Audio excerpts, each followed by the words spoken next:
Good morning, dear friends. Let us look at the concept of shares. Okay, we have discussed various concepts in the last class in the shares and share capital chapter of Indian corporate law. Today we will look at some other concepts related to shares and share capital. Okay, so stock. So we discussed regarding bonus shares, rights shares, and shares issued at par, shares issued at discount, etc. So look at the concept of stock. Of course, you should not confuse with the stock which we use in costing or managerial terms. Okay, so inventory stock is different, this stock is different. So section 61 of Companies Act of 2013 provides for conversion of shares into stock. Okay, so shares can be converted into stock. So stock, a company can convert its shares which are fully paid up into stock. So this is the most crucial point in this particular concept. When we convert these fully paid up shares into stock, okay, and you cannot convert partly paid up shares into stock. So company has no right to convert partly paid up shares into stock. So share is the smallest unit within a part of capital of the company, which is divided. Okay, so when the shares are transformed into stock, the shareholder become the stockholder. Okay, so of course the same is possesses the same right with respect to dividend as the shareholder possesses too. However, in the meeting of the company, resolution must be governing the converting into shares of the stocks must be passed. Ordinary resolution has to be passed for conversion of shares into stock. But remember, fully paid up shares are called as stock. So partly paid up shares cannot be converted into stock. So when we say stock from the stock perspective or share perspective, it is fully paid up shares. It's nothing but fully paid up shares. But to issue that stock, company need to pass the ordinary resolution in the board meeting, as well as there should be a provision in the articles of association governing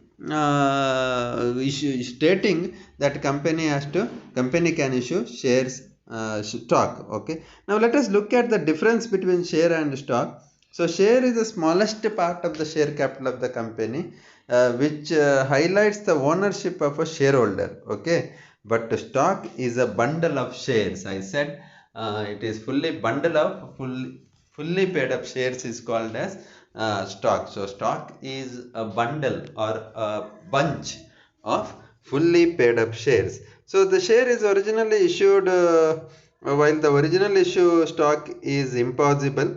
Okay, so original issue of stock is highly impossible. First it should be shares only shares. Then after that shares can be converted into stock only if it is fully paid up. Then a share has a distinctive number which distinguishes it from other shares, but stock does not have such number. Okay, and shares can be partly paid up or fully paid up, but stock are always fully paid up. Stock can never shares can never be transferred in fraction in the sense 0.5 etc. But it should be 1. But stock can be transferred in fraction. Okay, so shares have nominal value, stock does not have any nominal value. A board resolution is needed to issue a share certificate. On the other hand, only ordinary resolution at the general meeting is sufficient to convert shares into stock. Okay, then shareholders are issued share certificate as a document of proof ownership. Okay, whereas stockholders are given stock certificate as a document of ownership. So this is all about shares and stock. So now I hope that you have understood the difference between stock and share. Remember, stock is a bundle of fully paid up shares. So partly paid up shares cannot be called as stock or cannot be converted as stock, but stock is a bundle, a full bundle of shares. So next concept is share certificate. Of course, this particular share certificate is a document which is issued to the shareholders as a part of their ownership, or it's as a part of their title.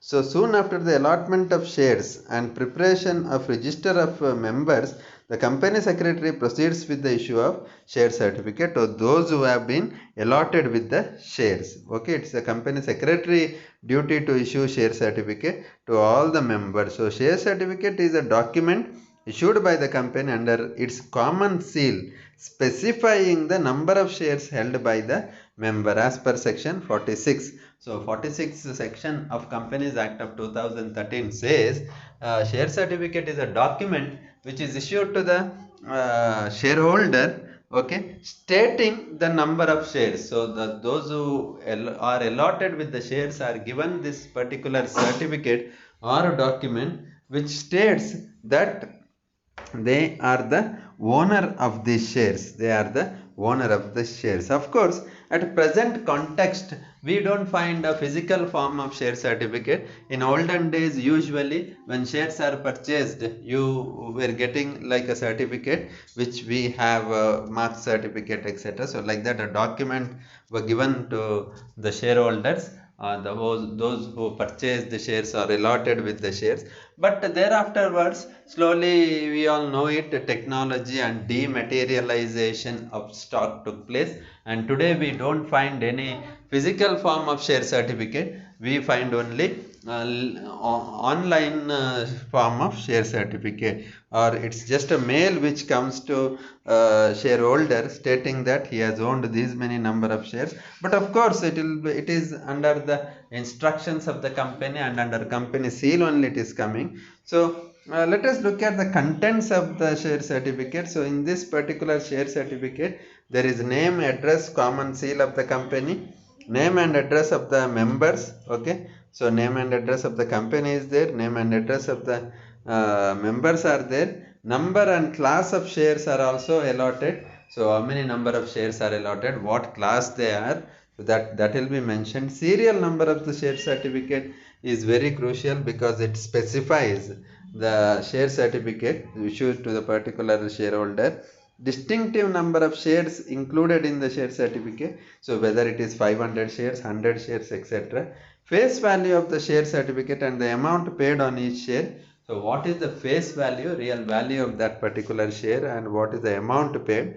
Date on the issue of the shares is mentioned, and signature of at least 2 directors, okay, and countersigned by the secretary of the company, and also a revenue stamp. Okay, the circumstances of issue of share certificate where on the allotment of fresh shares by a new company. So new company, when they allot fresh shares, usually share certificate are issued. Then on the transfer of shares, so when the shares are transferred to another person within 2 months from the transfer,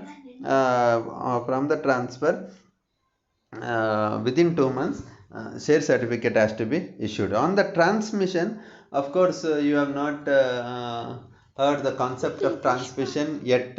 Okay, so transmission is a state where shares are transferred to his legal heirs due to death or any legal problems. Okay, so death, insanity, etc. of a shareholder. So conversion of share warrant into share certificate.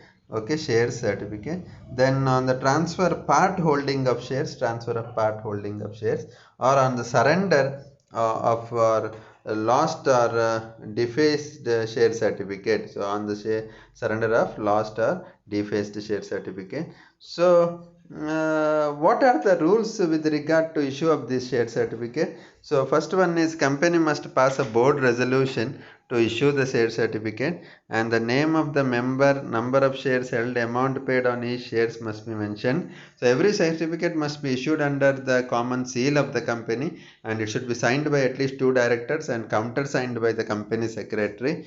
All blank forms to be used for the issue of share certificate and must be printed on the authority of board resolution. Okay, machine numbered consecutively. Share certificate must be issued only on the surrender of allotment letter by the allottees of shares. Okay, duplicate certificate is issued only when they surrender the old certificate. and the new share certificate or duplicate certificate should be issued to a member who has lost his share certificate, original share certificate. Then he has to have a lot of documents related to that. Proper evidence on loss of the original certificate has to be showed, indemnity bond and all that. So all these things are to be followed. So an entry should be made in the register of members also with regard to share certificate, issue of share certificate, and the company must preserve permanently all the books and documents related to the issue of the share certificate. Okay, now if the company fails to issue share certificate, what happens? And if the company has to fail to issue the share certificate, they have to pay minimum fine of 25,000, but it may extend till 5 lakhs, or every officer who the company who is default would be fined with a minimum of 10,000, which may extend up to 1 lakh. So this is with related to failure on the part of company to issue the share certificate. Now let us discuss this particular concept of share certificate in electronic form and other things with regard to share certificate in the next class. So for today's class, this is more than sufficient. Thank you very much.